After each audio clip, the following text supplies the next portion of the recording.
Welcome to the deep dive. Today, we're plunging into a topic that's definitely been making waves. You might have seen a recent article using some really strong language, terms like concentration camps and slave labor right here in America. And it's specifically talking about migrants. Yeah. And honestly, just seeing that phrasing, it really stopped me in my tracks, made me think, wait, what's going on here? I imagine your reaction, listening right now, is probably similar horror, maybe disbelief, anger, Oh, even. absolutely. And that kind of visceral response, that Yeah. shock or outrage, it's completely understandable. It's human. Yeah. But what we really need to wrestle with in this deep dive, based on our sources, is something maybe colder, more unsettling. How so? Well, the article frames it like an alarm. Right? Yeah. Like these horrors are looming, something new we might be sliding into. Yeah. But the challenge from our main source today is that this isn't really new at all. The argument is that this is actually a fundamental, persistent reality. Something woven into the fabric of America from, well, basically the beginning. What's being described today, the camp, the cage, the person forced to work in the field. The source says this isn't some recent invention. It's, and I'm quoting here, the Republic's inheritance, a root that has never truly been cut away. Wow. Okay, the Republic's inheritance, that's a heavy statement. It suggests a continuous line. Exactly, an unbroken lineage of certain practices. So for you, our listener, what's the mission here? What are you going to get from sticking with us on this? Well, think of this as a shortcut, a way to understand these surprising, often, frankly, uncomfortable connections, historical, economic, that tie together these crises that feel so new. We're going to unpack how these systems of forced labor, cheap labor, haven't just disappeared. They've adapted, they've evolved, persisted right from the foundations of the U.S. up to, well, right now. And doing that, hopefully, challenges some core assumptions. Yeah. Assumptions about freedom in this country and what it actually costs to maintain it. Right. And to do this, we're leaning heavily on a specific critical analysis. It's titled, All Your Camps Are Belong to U.S. Quite a title. It is. And it comes with this incredibly detailed appendix. It's packed with historical context, different viewpoints, counter-arguments, and some pretty stark statistics that really drive the points home. So let's get into it. Let's start this deep dive. Okay, so let's start with this core idea from the source material, something it calls the debt chain. The argument is that the basic way unfree labor works, using debt, using coercion, it hasn't vanished. It's just changed its shape over the centuries. Can you break down what the source means by this debt chain, this sort of invisible ledger that it claims is driving an economy based on unfree labor? Yeah, and it's really striking how clear the source is on this. It insists this isn't just a metaphor. It's presented as a direct line, an actual functioning economic principle that continues through time. Okay. To really get it, you kind of have to think back. Think about, say, sharecropping after the Civil War. You had black families, technically free, right? But they were completely tied to the landowner through debt. For supplies, tools. Exactly. Tools, seed, housing, even food, all advanced by the planter, all recorded meticulously in his ledger, usually at inflated prices designed so the debt could never realistically be paid off. And if they tried to leave? Arrested, charged with debt peonage. That's the chain. Now, fast forward. The source argues that same fundamental mechanism, that inescapable ledger of debt, it now binds the migrant. How so? Someone trying to cross a border, often out of sheer economic desperation, they usually have to make a deal. With a coyote, maybe a cartel, sometimes a labor broker promising work. And these deals aren't cheap. Not at all. Exorbitant fees. Right away, this creates a huge, often spiraling debt. A debt that feels impossible to escape. And these facilitators, they hold immense power, they enable the journey, they promise the job. That debt becomes the lock. Locking them into what, exactly? Into a precarious, dependent situation. The source calls this the ledger that drives the invisible economy. An economy powered by, and again, I'm quoting, the unfree hand that picks the fruit, that kills the chicken, that cleans the hotel toilet. The debt ensures the labor stays cheap because the worker isn't truly free. They're controlled by that crushing weight. An invisible ledger driving the economy. That's a deeply unsettling image. But, when you see these headlines about detention centers, the initial article talking about concentration camps, it's tempting to see them as maybe isolated failures or something separate. Right. But the source connects them directly to the system, doesn't it? It argues these facilities have a specific function within this whole debt chain logic. What's the economic thinking there? Well, connecting it back, the argument is that these centers primarily exist to manage what the source terms surplus labor. It sounds cold, but think about it in terms of supply and demand for cheap labor. Yep. If your economy relies on lots of easily exploitable workers, you need to control that supply. Too many people, maybe wages slightly rise or conditions improve. Too few, production stops. These facilities, the argument goes, act like a holding pen. A holding pen. Yeah, ensuring there's always a pool of available vulnerable workers ready, but without flooding the market or driving up labor costs for employers. And crucially, the threat of removal, being deported, sent back, just disappearing into the system that keeps the labor force compliant, docile. So the threat keeps them docile. And the debt, as we just talked about, keeps them cheap. It's presented as a brutally efficient system for controlling labor. Wow. And the source draws that stark line. The same system once used the auction block. Today it uses a border checkpoint. The logic is unchanged. It's not about the building's name, it's about the underlying economic purpose. Control the labor supply. That parallel, auction block to border checkpoint, it really forces you to look past the surface, doesn't it? To see the economic machinery under the headlines. So if this invisible economy is real, what does that mean for you? For you, listening, Yeah. you're just going about your day, at the grocery store, checking into a hotel. It really pushes us to ask a hard question, I think, about the things we buy, the services we use. Do we ever really ask about the full cost? Not just the price tag. The human cost. Exactly. The source is blunt. The unfree hand that picks the fruit, that kills the chicken, that cleans the hotel toilet. Think about those surprisingly cheap berries, that very affordable hotel room, the restaurant meal that seems like a steal. We just see the final product. Right. These aren't abstract concepts. This is, the source argues, fundamental to how so many things become so affordable and accessible in our daily lives. It's an economy designed, maybe, to be out of sight, out of mind. We enjoy the benefits, the harvest, without confronting how it was produced. That's the invisible economy: convenience and low prices, built on a hidden human cost. Okay, that idea of the invisible ledger, the debt chain. It's a lot to take in, but as you said, the source insists this isn't new. It's the latest version of something much older, right? Part of this long, unbroken line. Absolutely. Can you walk us through that history, the precedents that show this continuity, starting way back? Yeah, it's really crucial context, because the source argues what we see today isn't some sudden break from American ideals, but more like an evolution, a continuation of these deeply embedded systems of getting labor for cheap or for free through coercion. Each era kind of built on the last or repurposed the old tools. The appendix in the source lays this out meticulously. Okay, so where do we start? The absolute foundation. Chattel slavery, roughly 1619 to 1865. And the number is just staggering. The source cites 12.5 million Africans forcibly transported, about 400,000 ending up in North America. Yeah. We know the horror, the brutality, but what's the key economic point for this discussion? Right, beyond the undeniable human tragedy. The core economic takeaway is how utterly fundamental it was. The source states, the economy to the South fundamentally depended on free labor for cotton, tobacco, sugar. This wasn't just some social system existing alongside the economy.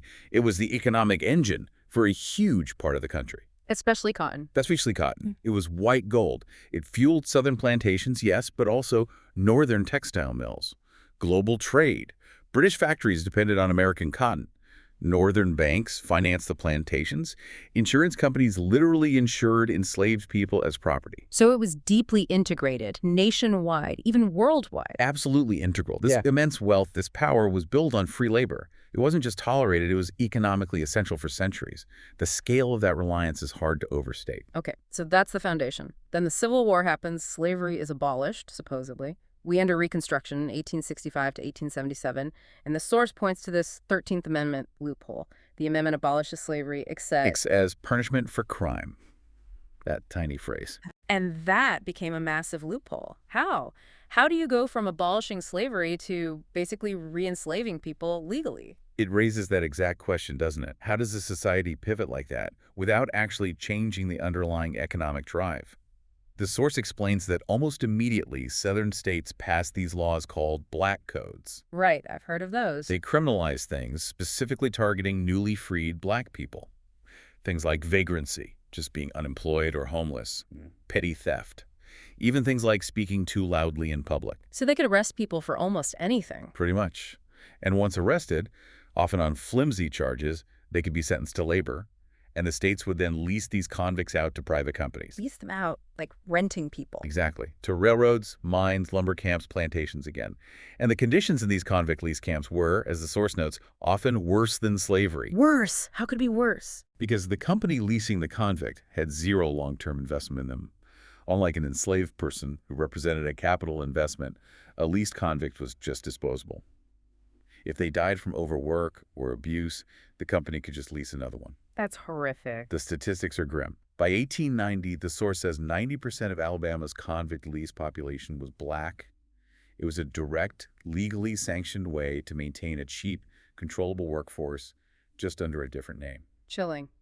And that leads right into the next phase the source discusses: peonage and sharecropping. Roughly 1870s into the 1940s. So the physical chains are maybe gone, but debt steps in as the new chain. Precisely. Peonage debt bondage was technically outlawed in 1867. But the reality, it thrived for decades, well into the 20th century. Both black sharecroppers and many poor white farmers got trapped. How did that work on the ground? They'd need to borrow from the landowner for everything: supplies, rent, food from the company store, often at crazy high interest rates. Then, come harvest time, their share of the crop was almost never enough to cover the debt. So they were always behind. Always behind, trapped in a cycle they couldn't escape. And it wasn't just economic pressure. There was violence, intimidation, and the local legal system, courts, sheriffs, was usually stacked against them. So the law backed up the debt. Absolutely. This source talks about the overseer's ledger, replacing the physical whip, the economic structure itself, the debt, the legal vulnerability that was the control mechanism. People couldn't leave. And the fact that the U.S. was still prosecuting peonage cases in the 1940s, it just shows how deep-rooted this system was. Incredible how these things just morph. Okay, let's jump forward a bit. The Bracero Program, 1942 to 1964. This sounds different, a legal government program bringing in Mexican workers during World War II because of labor shortages. Right. On paper, it looks formal, regulated. But the source says it was still exploitative.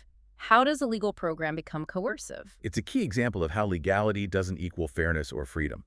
The program brought in millions, 4.6 million contracts over its lifetime. Huge scale. But even though it was legal, it was plagued with problems. Like what? Rampant underpayment wages, often below what was promised. Constant threat of deportation for complaining or stepping out of line. Terrible working conditions, poor housing.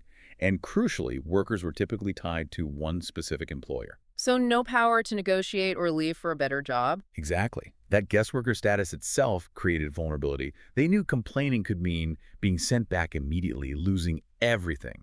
So even within a legal framework, you had this inherent coercion built in. They were highly exploitable with very little real recourse. So even government programs can perpetuate this. Okay, let's bring it closer to our time. Mass incarceration and prison labor, starting around the 1980s, exploding since then. U.S. prison population skyrockets 500,000 in 1980 to over 2 million now. How does this connect back to unfree labor? It connects directly back to that 13th Amendment loophole. Slavery is okay as punishment for crime. The source argues this loophole has fueled a massive billion-dollar-plus prison industry. Billion-dollar. Incarcerated people are often forced to work, compelled labor, and they earn pennies an hour. The average cited is around 52 cents. Some states pay as low as 2 cents an hour, or nothing at all. Pennies an hour. And refusing to work isn't really an option. It often leads to punishment, solitary confinement, losing privileges, maybe even affecting their sentence length. And what kind of work are they doing? All sorts of things. Making license plates, furniture, working in call centers for private companies, even agricultural work, growing food that ends up in our supply chains. It's a modern version of convict leasing, essentially. Legally sanctioned unfree labor, directly tied to the massive growth in the prison population and the economic incentives behind locking people up. And that brings us right up to the present with migrant debt chains and border detention, which the source dates from around 1996 onwards. This feels like where all these historical threads really converge. It really does seem that way. Yeah. The source traces this current phase back to things like NAFTA, the North American Free Trade Agreement, in the mid-90s. How did a trade agreement lead to this? Well, NAFTA had complex effects, but one major one was devastating for many small farmers in Mexico, especially corn farmers. U.S. agricultural imports, often subsidized, flooded in the Mexican market. Undercutting local prices. Exactly. Millions of rural Mexicans lost their livelihoods, pushing them north, desperate for work, any work. This desperation created the market for coyotes and cartels, the smuggling networks. who then charge huge fees. creating those massive binding debts we talked about earlier, debts enforced by fear, by threats. So you have the economic push, the debt trap. And then the detention infrastructure on the U.S. side. Right. And that infrastructure wasn't built overnight. The source points out that the capacity for mass detention grew significantly during the 2000s. It specifically mentions the Obama administration, which oversaw record deportations around 3 million people and significantly expanded detention facilities. So the infrastructure was already scaling up. Yes. The argument is that later administrations inherited and then further expanded this existing scaffold. So what feels new in, say, 2025 is described by the source as the same scaffold only scaled and branded. These current camps, the detention centers, they're built squarely on this long, continuous history of managing, controlling, and exploiting vulnerable labor. The logic, the source insists, hasn't really changed for centuries. Wow. Okay, that historical context it's a lot. It really paints a picture of continuity.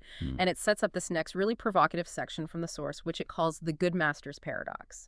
The original article we mentioned, the one using terms like concentration camps, it had this sort of hopeful note, right? That decent Americans would see this, rise up, boycott companies, refuse to benefit from it. Right, the call to moral action. But our source throws some cold water on that idea, doesn't it? It has a much more challenging take on this moral majority. It really does.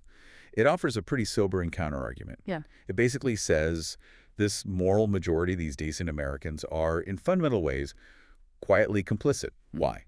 Because they consistently benefit from the system. How so? The source puts it bluntly. They are the same quiet multitude that eats because the fields are filled by the unpaid, the underpaid, the never to be legal.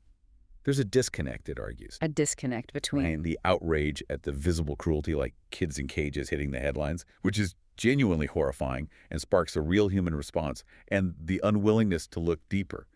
The source says people protest that visible horror, but they never ask why a father, separated, must work twice as long for half the wage so that the cage remains an exception, not the rule. So the outrage focuses on the symptom, not the cause. That's the argument. The analysis is that a good master, this decent American, protests the obvious cruelty, the lash, the cage, but they don't really question or confront the harvest, the underlying exploitation that makes their food cheap, their lives comfortable. And this leads to that really striking line you mentioned earlier. The plantation never burned. It was renamed. What does that mean here? What are the new fences of this renamed plantation? It's maybe one of the core arguments. It means the basic structure of exploitation didn't vanish with slavery. It just adapted. Got new names, new legal justifications, a new look. So what are the new fences? They aren't always literal barbed wire, though that exists too. The source argues the key fences now are often invisible lines. The line between undocumented and documented, between a detainee and their kids outside who still need support, between someone with legal status and someone without. Creating vulnerability. Exactly. A permanent state of vulnerability and fear. That ensures there's always this exploitable workforce available. And it allows, the source suggests, for moral outrage to be neat and contained. You protest a visible cage, feel good about it, but don't have to change your consumption habits. You avoid facing the stained cost of your abundance, the daily benefit you get from the system. That's a tough idea to grapple with, especially because you often hear the opposite concern, right? Like the original article warned that mass deportations could cause a serious labor shortage, hurting the economy. Yes, the economic impact argument. But our source reads that concern very differently, much more bluntly. Oh, absolutely. It basically calls that labor shortage fear the quiet part spoken aloud. It cuts right through the economic jargon to what it sees as the core truth. It says starkly, without our illegals, we have no slaves. Without our slaves, the economy we cherish does not function. Wow. That equates illegals with slaves. That's strong. It's incredibly strong. And it's presented not as name-calling, but as the fact beneath the field, an economic reality check. Think about the stats the USDA estimates 50, 60, maybe 70% of U.S. farm workers are undocumented. So removing them would? It would cause chaos. Collapse. Collapse entire sectors, agriculture, hospitality, construction, worth hundreds of billions. The source draws that parallel again. Southern plantation owners before the Civil War were, in a way, more honest. They just said it. Emancipation will destroy us because their economy depended on slave labor. And today? Today, the source argues, we talk about reform, compassion, worker protection. But we rarely propose changes that would truly sever the overseer's chain of debt and fear. Why? Because the economic hit would be too big, too inconvenient for the good master, for us. Okay, let's talk about those images again, the kids in cages. They have such a powerful, visceral impact. They spark immediate outrage. Understandably so. But the source argues this visible image, however horrible, is just the tip of the iceberg, just one part of a much bigger, more insidious structure. That's exactly right. The source stresses that these images are only the visible face of an architecture that cages entire families in a permanent shadow. The real cage, the argument goes, the more pervasive one, is the legal cage, the one you do not photograph. What does that mean, the legal cage you do not photograph? It refers to the constant background hum of fear and cruelty that the system depends on. It thrives because people are too terrified to demand their rights, to ask for fair wages, to report abuse. Their silence, their compliance is necessary for the system to function smoothly and cheaply. And that fear is the cage. That constant fear of deportation, of losing everything, of retribution, that's the invisible cage, often more effective than actual bars.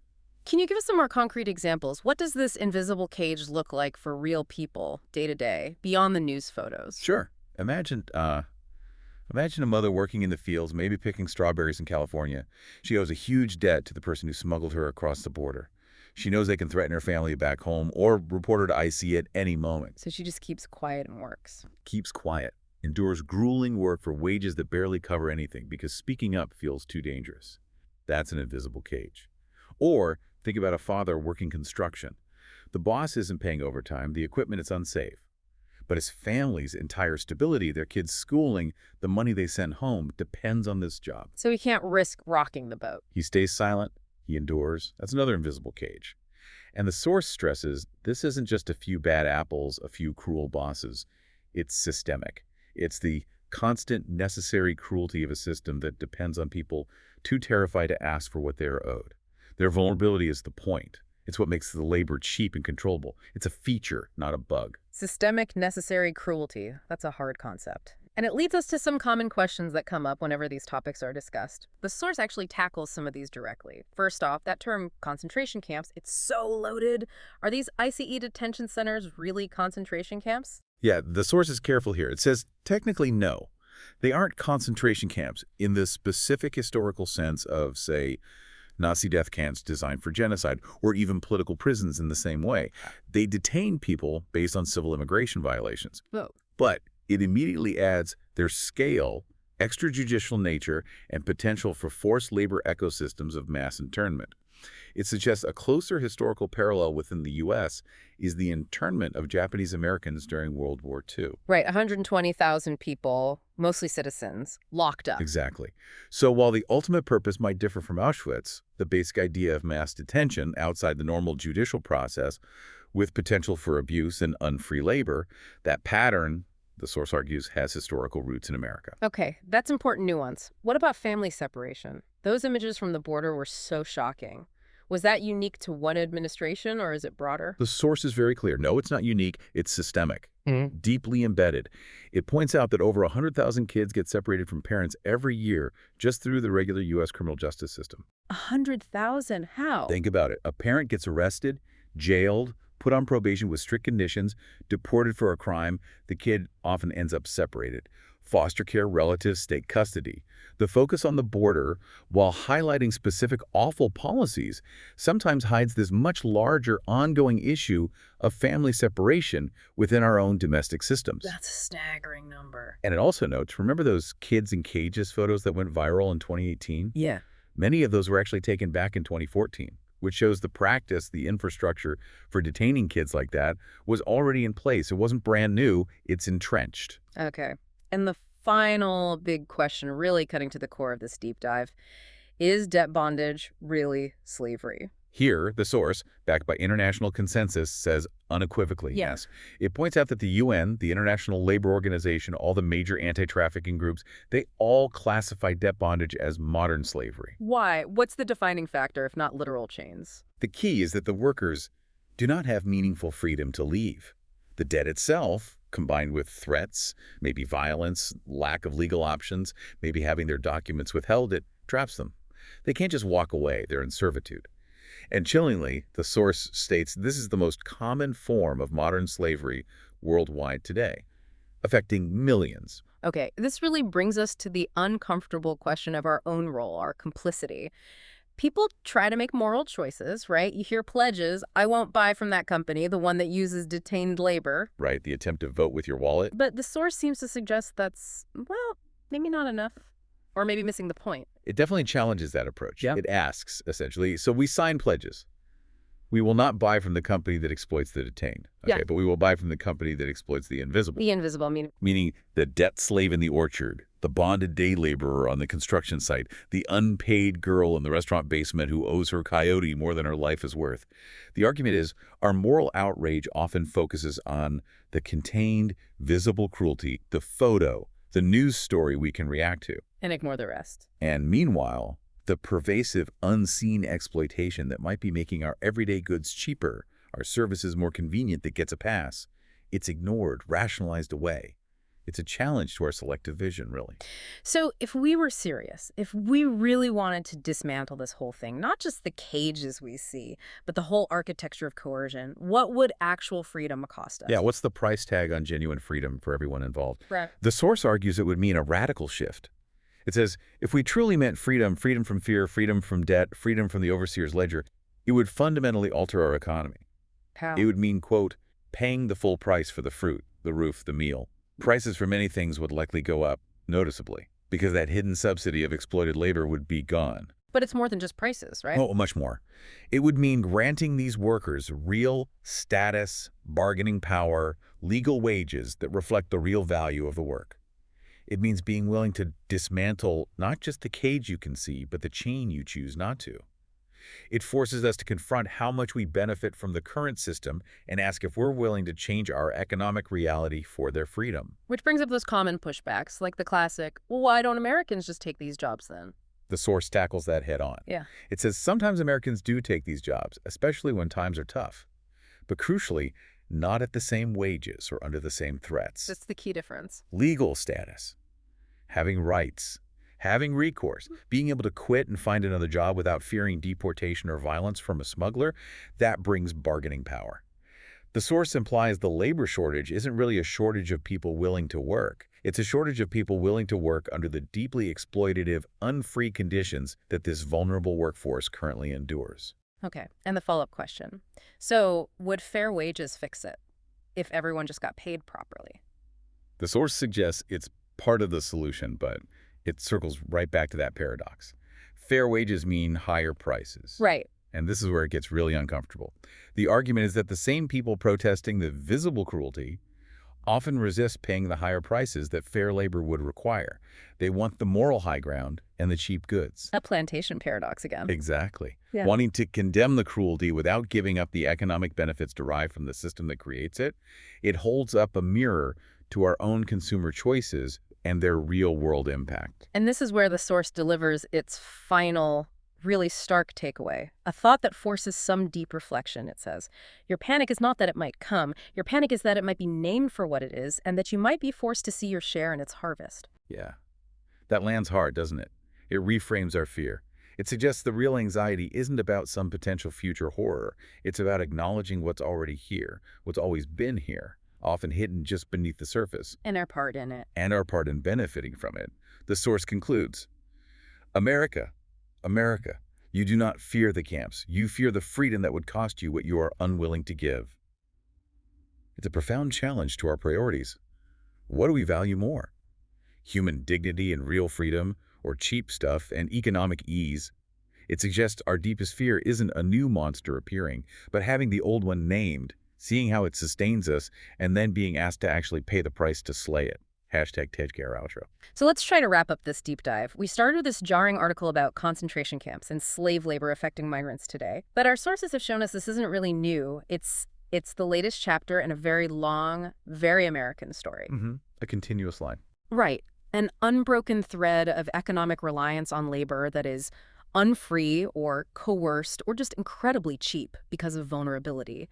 The debt chain didn't break. The overseer just changed form. The plantation essentially got renamed. Adapted for modern times. And understanding this history, this continuity, it's not about pointing fingers or assigning blame to individuals today. It's about Well, it's about clear-eyed recognition, seeing a persistent reality that shapes our economy, shapes our lives in ways we might not normally see. And that recognition leaves us with a final thought, a challenge really, for you, the listener, to take away.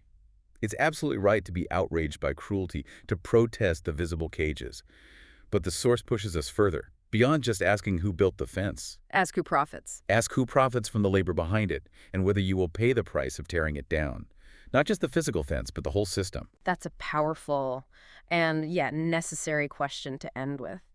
We really encourage you to continue your own deep dive after this. Maybe just look around differently. Notice the cost of things. Think about the labor behind the services you use every day. What small shift in perspective might you have now, knowing this deeper, longer story? What might you see that you didn't see before? Exactly. Thank you for joining us on this deep dive into something that's both a heavy historical truth and a very present, very real part of our world today.